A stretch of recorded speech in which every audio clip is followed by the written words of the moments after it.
형지 엘리트 2025년 3분기 실적을 스루프 회계로 분석하고 연말 매출 및 손익분기점을 예측해 보도록 하겠습니다. 매출은 18.5% 증가했고 영업이익은 171.2% 적자에서 흑자로 전환이 됐습니다. 가공비 배부 재고자산 회전율은 10회전이고 PBR은 1.99로 낮아졌습니다. 이런 표현을 설명을 좀 드리겠습니다. 재고자산 매출원가 회계 불투명이라고 제가 표현할 때는 부직회계 개연성의 다른 표현입니다.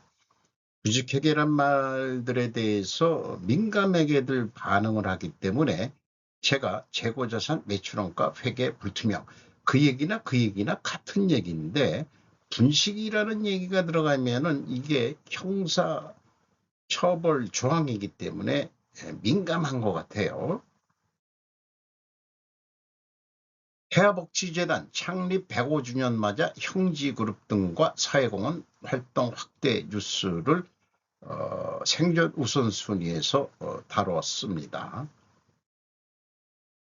형지엘리트 사업계획입니다. 본사는 인천광역시 연수구 하모니로 177번 길 49 업무동 10층에 있습니다. 송도동 형지글로벌 패션 복합센터라고 되어 있네요. 홈페이지 방문을 했고요. 형지엘리트는 2002년 4월 20일자로 의류 제품의 제조 및 판매 등을 영위할 목적으로 설립되었으며 2002년 6월 19일 및 2023년 2월 28일자로 도레이 케미칼로부터 의류 사업비 유니폼 사업부를 각각 영업 양수했습니다. 도레이가 일본 도레이죠. 57년 교복 산업을 선도해온 대한민국 넘버원 엘리트. 옛날 엘리트 복지라고 해서 우리 교복들을 많이 했는데 이제 교복들이 현대화가 많이 돼가지고 패션 같은 그런 냄새를 좀 어쨌든 이렇게 제복을 입으면은 단정해 보이기는 합니다. 이것도 젊은 애들이 지들이 치마를 갖다가 끌어올려가지고 입어가지고 허구한 날 야단 맞고 그랬었던 기억이 납니다만은 어쨌든 엘리트 하면은 교복입니다. 주가는 735원, 1년 전 2910원에서 무려 74.7%가 하락했습니다. 장부 가격이 보면은 439원에서 369원으로 떨어졌어요. 그래서 또 떨어진 것 같은데 PBR은 1.99, 1년 전에는 6.63이었습니다. 463%나 하락했습니다. 이 액면 분할을 해가지고 추가 발행한 건지 그렇게 된 것 같습니다. 5% 이상 주주는 패션그룹 형지가 11.44%, 최대 주주 형지의 최대 주주는 최병호 씨가 90.39% 지분을 가지고 있습니다. 스루프 회계로 분석한 결과입니다. 매출은 3분기까지 1273억 18.5% 증가했고요. 매출 재료비는 23.9% 더 높게 증가했습니다. 매출 재료 비율이 5.4% 높게 증가했기 때문에 우리는 원재료 및 상품 매입 가격이 상승했다고 1차 추론을 해볼 수 있겠습니다. 스루풋 금액상으로는 16% 증가했는데 운영경비가 5.1%밖에 증가를 안 해서 전년도 45억 적자였는데 32억 3,400만 원 흑자로 전환이익이 발생됐습니다. 원가회계 영업이익상으로는 무려 3,312.9% 증가한 것으로 결산이 됐습니다. 재고 회전율은 10회전으로 산출이 되고 전년보다 4회전이나 크게 떨어졌습니다. 원가회계 손익은 앞에 영업이익 및 표시했듯이 3,312.9% 증가했습니다. 재고자산 내역입니다. 상품, 제품, 제공품 합쳐서 가공비 배부 재고자산 363억 원, 연초 재고보다 85억 5,100만 원이 증가했습니다. 이것 때문에 원가회계 영업이익보다 이익이 적게 나오는 거죠. 계속해서 재고는 증가를 하고 있습니다. 매출이 18% 증가했는데 31% 재고가 증가했다고 그러면 이건 바람직하지가 않습니다. 슬롯 관점에서는. 그러나 원가회계에는 재고이익이 애드가 되기 때문에 원가회계는 재고 증가의 유혹을 벗어나기가 어렵습니다. 비용의 성격적 분류 분석 내용입니다. A 재고자산의 변동 마이너스 90억 4,200만 원은 재고가 증가했다는 뜻이고요. B의 재고자산 매입액으로 표현되어 있으면 이 A 재고자산의 변동은 전체 재고자산을 의미합니다. A, B를 합친 MC 매출원가 재료비는 가공비가 배부된 제품 이런 거 다 포함해서죠. 28.3% 증가했고 운영경비는 825억 원으로서 5.1% 증가했습니다. 운영경비에서 판매관리비 282억 원을 뺀 537억 9,200만 원이 공장 가공비가 되겠습니다. 운영경비 포함이죠. 재료 비율이 46.1%, 6.8% 상승했습니다. 여기서도 우리는 원재료 및 상품 매입 가격이 상승했다라고 2차 추론을 해볼 수 있습니다. 그래서 비성분까지 한 다음에 재고자산 입출 교차 검증 및 비성분 내역을 해보면은 이 WCAI로 제가 분석을 하면은 입고 금액은 총 제조 비용으로 가름할 수 있는 거고요. 가름이 아니고 이 금액이 돼야 되는 거고 출고는 전체 매출원가 금액이 되겠습니다. 그러면은 맞아 떨어집니다. 나머지들은 검증할 방법이 없습니다. 왜냐? 전체 재고자산으로 회사는 가기 때문에 그렇죠. 그리고 많이 줄인 것이 외주 가공 및 인가공비가 485억 원으로 39억 7,300만 원이나 크게 줄었습니다. 지급 수수료는 반대로 58억 8,600만 원이 더 증가했네요. 결과적으로 운영경비가 39억 8,500만 원 증가했습니다. 1단계 재고자산의 변동검증, 일본은 표준 WCAI 80억 5,100만 원인데 비성분은 90억 4,200만 원, 차이가 4억 9,100만 원입니다. 그래서 이게 전체 재고자산이기 때문에 BWCI 증감액을 가감해 주면은 제로가 나와야 되는데 2억 7천 차이가 있고 전년도에는 10억 3천만 원 차이가 있습니다. 1단계에 일단 이렇게 틀리면 부식회계 개연성 가정을 세울 수 있습니다. 그리고 그 PQ 총 제조 비용도 동일한 금액으로 결국 차이가 납니다. 그리고 현금 흐름표도 안 맞아떨어져요. 현금식으로 읽어보겠습니다. 현금이 96억 3,800만 원 나갔으면 그만큼 증가해야 되는데 93억 1,200만 원밖에 증가를 안 했습니다. 그럼 3억 2,600만 원 현금을 어디다 공급 유용했느냐? 무슨 얘기를 그렇게 험악하게 하냐? 5억 7,600만 원이 평가 손실이요.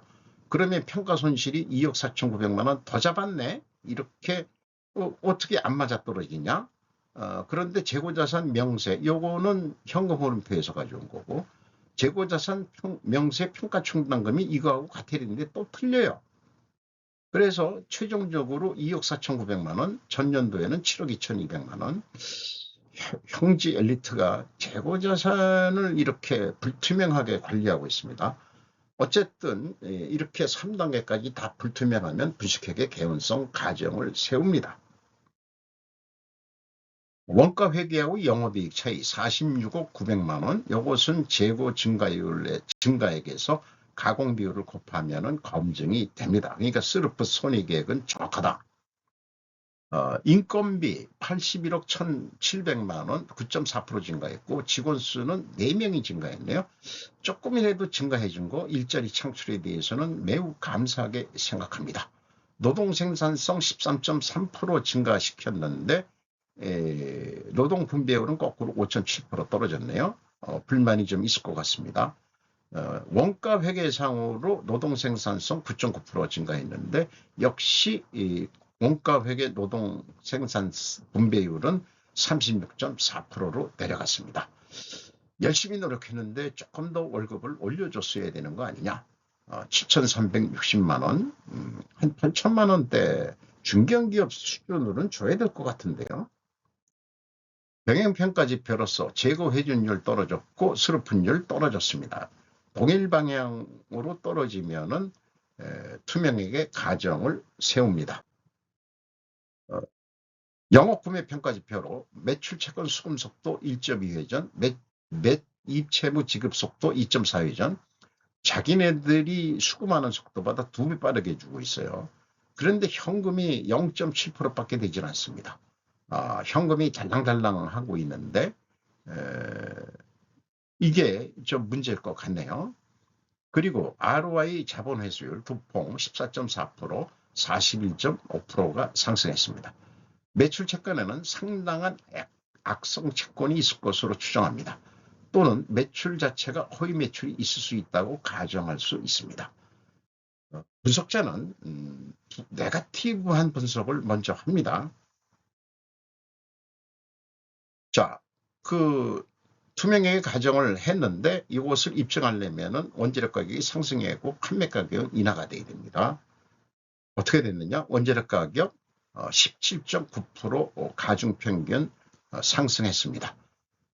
판매 가격 0.5% 상승했습니다. 이것은 상대적으로는 하락한 거나 마찬가지죠. 그래서 원재료 가격이 상승한 거 맞고요. 판매 가격은 상승했는데 이게 가격이 4.6%로 올려야 되는데 0.5%밖에 못 올렸다. 그러면 판매 가격이 인하된 거나 마찬가지죠. 그래서 간증 패스로는 간주를 하겠습니다. 그러나 앞서서 잔잔하게 틀려왔던 그런 차이들을 벗어날 수는 없는 범위 내에서 이게 반증 패스라 간주를 해주는 겁니다. 자, 현금 흐름 평가지표에서 이자 부채 레버리지율 31%로 줄였습니다. 37억 7,600만 원 채권자한테 갚았습니다.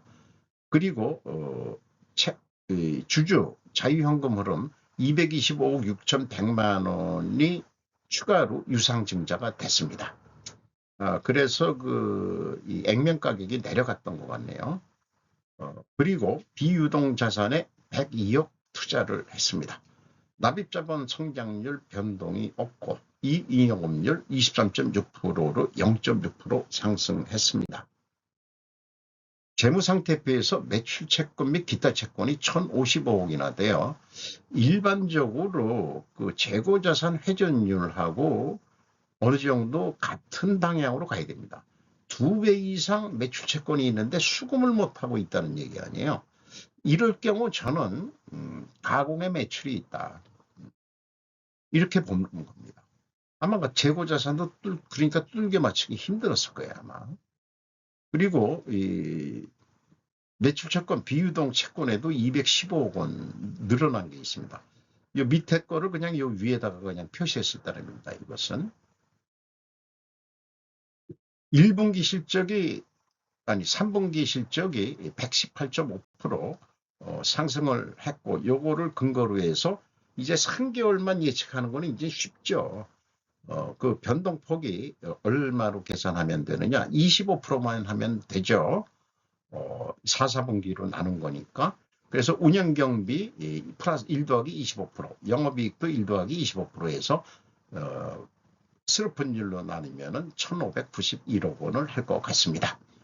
또 매출 재료비 기준에서도 동일한 방법으로 해도 동일한 금액으로 매출액을 예측할 수 있습니다. 여기서 우리가 예측을 좀 퀄리티를 올려보기로 하죠. 동일하게 했다면은 제가 이 1,343억 원을 예측을 했을 거예요. 그런데 실제 결과는 1,649억 원, 무려 18.6%면은 이거는 제가 미아리에다가 점쟁이 하겠다고 돗자리 깔고서 길거리에서 점을 쳐드릴 수가 없는 그런 상황이 되는 거죠. 어쨌든 요걸 감안해 가지고 연말 2025년 그러니까 2026년 이게 결산 시기가 6월 말이기 때문에 실행 계획을 조금 수정을 해야 되겠죠. 그러니까 조금 더 플러스를 해야 된다. 왜 그러냐? 이게 형지 엘리트가 결산일을 6월 말로 한 이유는 보통 3월 달이 계약이고 그러니까 연말로 해가지고 매출이 제일 많이 될 때가 봄철 그 계약기인데 이때 이제 그 많이 팔아야 되는데 그러면은 가장 휘가리를 죄송합니다. 일본 말로 해서 빛날 반짝반짝 빛날 수 있는 게 그게 이제 1분기하고 2분기니까 그러니까 6월 말에 결산을 한 것 같아요.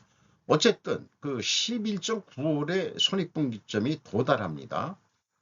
그러니까 그 한 12개월, 1개월 판 게 영업이익이 되는 거죠. 근데 요게 좀 앞당겨질 것 같습니다. 10.8월.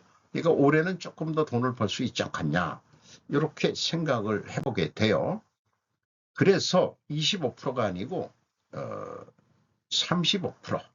그래서 1718억 원 좀 도전적인 목표를 세워보기로 합니다. 그래도 요게 12개월로 목표 달성을 할 것이다. 그래서 이거로 그냥 가자. 그래서 요거 교복 한 벌이 17만 원. 이렇게 쌀 리가 있나요? 그렇게 비유를 해봅니다. 남학생 옷 17만 원이면 괜찮을 것 같은데 그러면 1,700원 남습니다. 자, 요거 이익을 더 내보자. 재고 회전율을 11회전 9.4%. 1회전 더 해보자. 그러면은 매출액이 1,859억 원이 돼서 운영경비가 맥시멈 더 추가된다고 하더라도 6%, 10,000원 했었는데 15,000원, 원 단위로 얘기한다면은 이게 이 학생복 가격을 올렸다기보다도 이 재고회전율 상승 효과의 그 이익이 여러 그 복합적인 효과가 난다는 의미로도 생각해 주시면 되겠습니다. 입학기에 매출이 증가할 것으로 예상되므로 4분기 전망률을 저도 그래서 상승 계획을 세워본 것입니다. 자, 원가 회계도 35% 해가지고 재고가 25% 감소할 경우 25% 증가할 경우 각각의 매출원가라는데 25% 재고가 감소하면은 매출원가가 14만 4,474원인데 재고 증가할 때는 12만 6,326원으로 매출원가가 떨어져요. 이게 매출원가에 아주 그냥 마녀 같은 아주 그 문제를 매출원가에 대해서 지금 문제가 있다라고 주장하는 사람은 대한민국에서 저 혼자만 지금 외롭게 떠들고 있는 거죠. 그래서 재고가 감소할 때는 비싸게 팔아야 됩니다. 그러니까 19만 3천 원에 팔아야 되고 재고가 증가할 때는 17만 5천 원으로 그러니까 재고 감소시켜라 뭐 어쩌고저쩌고 소비자들이 재고의 그 부담액을 우리가 부담하고서도 사고 있다 이렇게까지 생각해 볼 수 있는 거죠.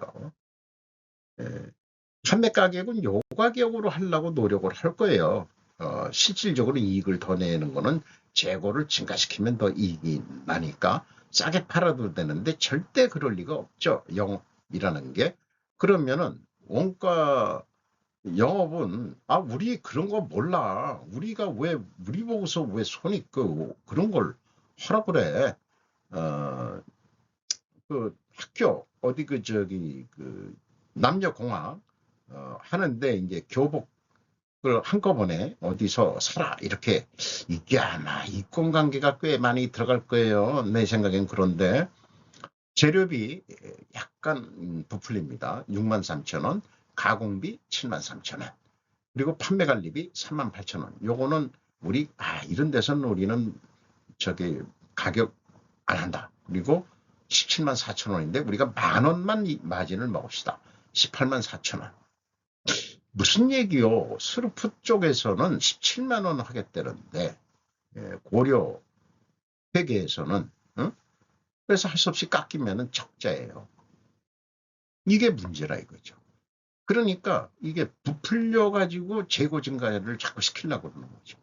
자, 85% 매출 원가율이 올라가 버리는데 17만 원에 하면은 예년에 78%선 정도로 7%를 떨어뜨려야 그나마 영업이익이 나게 되어 있습니다. 다시 비교를 하면 17만 원 했을 때 재고 감소하면은 적자고요. 재고 증가했을 때 스루풋보다 이익이 적게 나옵니다. 동일한 금액으로 판매했을 때 추가 생산하지 아니하고 있는 재고 가지고 추가 판매를 한다면은 원가 회계에는 15,000원 남는데 원가 회계에는 재고 감소 기준으로 2,000원밖에 남지가 않습니다. 이것이 원가 회계의 문제이기 때문에 지속적으로 재고를 증가시키려고 하는 거죠. 그래서 17만 원 이상으로 판매를 못한다 그럴 경우에는 오히려 그 생산을 5% 줄였을 때는 흑자 1,460원이지만은 생산을 추가로 해버리면은 8,450원 적자가 됩니다. 그 재고를 증가시키지 말라. 슬프 관점에서 이렇게 하는 이유도 이거하고 연관해서 이거는 극단적인 상황인데 추가 매출을 못할 경우를 가정합니다. 이런 극단적인 경우를 생각해가지고 의사결정을 해야 될 거예요. 그리고 덤핑하지 마세요. 경쟁한다고. 교복 만드는 회사가 형지 엘리트뿐이 있는 건 아닐 텐데 워낙 시장 점유율이 지금 높은 것 같긴 합니다.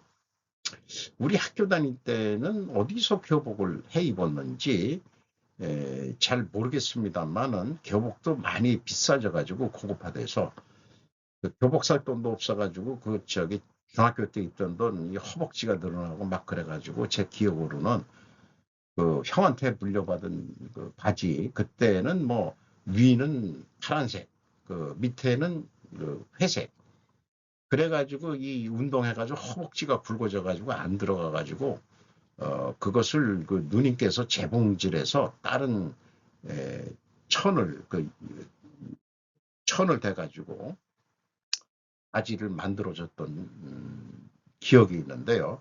이게 또 색깔이 들려가지고 이 등교할 때 누구예요? 그걸 지금도 잊어버렸다. 뭐라 그러죠? 걔네들 이렇게 완장 차고 하는 애들 딱 걸렸어요. 선배한테 고일 해가지고 새로 교복을 못 사 입어가지고 그래 잡았는데 딱 보니까 색깔이 틀려가지고 너 왜 이렇게 나팔바지를 그렇게 그때 유행이 나팔바지였거든요. 그랬더니 씨발 돈이 없어서 이렇게 했다는데 그럼 뭐라 그러겠어요. 그 선배가 응? 제가 그렇게 못 살았던 기억이 있어요. 어쨌든 과잉 생산하고 덤핑하지 맙시다. 제닛 옐런 언니의 말씀입니다. 그리고 저는 원가회계는 공산주의 원가회계라고 부릅니다. 그래서 이 복식회계를 추적하다 보니까 고려 개성상호인들이 베네치아에 가르쳐줬다고 그래가지고 스루포트 회계를 고려 회계라고 그렇게 명명을 하기로 했습니다. 두 갈래 길이 있습니다. 우리는 코리아 웨이로 가기로 합시다. 제 책입니다. 아마 절판이 됐을 거예요. 오늘도 좋은 하루 되시기 바랍니다. 굿아이.